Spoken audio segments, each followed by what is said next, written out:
नमस्ते, आज मी बनवणार आहे शेवग्याच्या शेंगाची भाजी। चला तर आता सुरू करूया। ही खोबरं आहे, किसून घेतलेलं आहे, ती भाजून घ्यायचं आहे।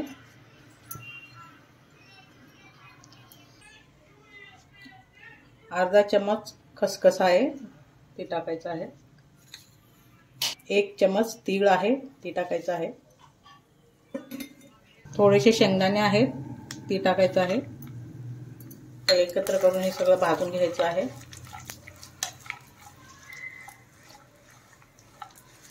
कांदा आहे, लांब कट करून घेतलेला आहे, ते पण याला भाजून घ्यायचं आहे।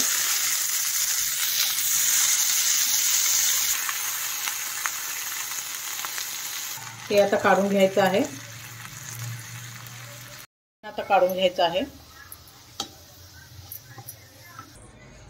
यात 2 मिरच्या टाकायच्या आहेत हिरव्या, आणि कोथिंबीर टाकून आता याला वाटून घ्यायचं आहे। त्याच कढईमध्ये मी आता फोडणी टाकून घेत आहे।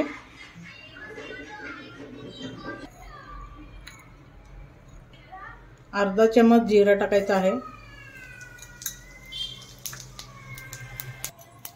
कांदा आणि थोडीशी कांद्याची पात आहे, ती टाकून घेत आहे। पत्ता आहे, ते टाकून घेत आहे। अद्रक लसूणचा पेस्ट आहे, ती 1 चम्मच। टमाटा आहे कट केलेलं, ती टाकून घेत आहे। 1 चम्मच नमक, 2 चम्मच लाल तिखट,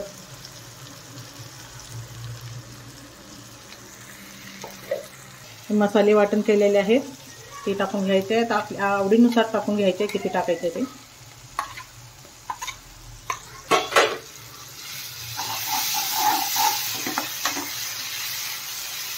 आपल्याला व्यवस्थित तेल सुटलेलं आहे। आता त्यामध्ये आपण शेवग्याच्या शेंगा टाकून घ्यायचा आहे।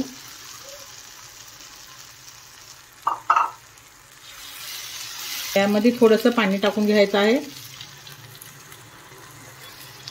आता याला 15 मिनिट शिजवून घ्यायचं आहे। आपली शेवग्याची भाजी रेडी आहे।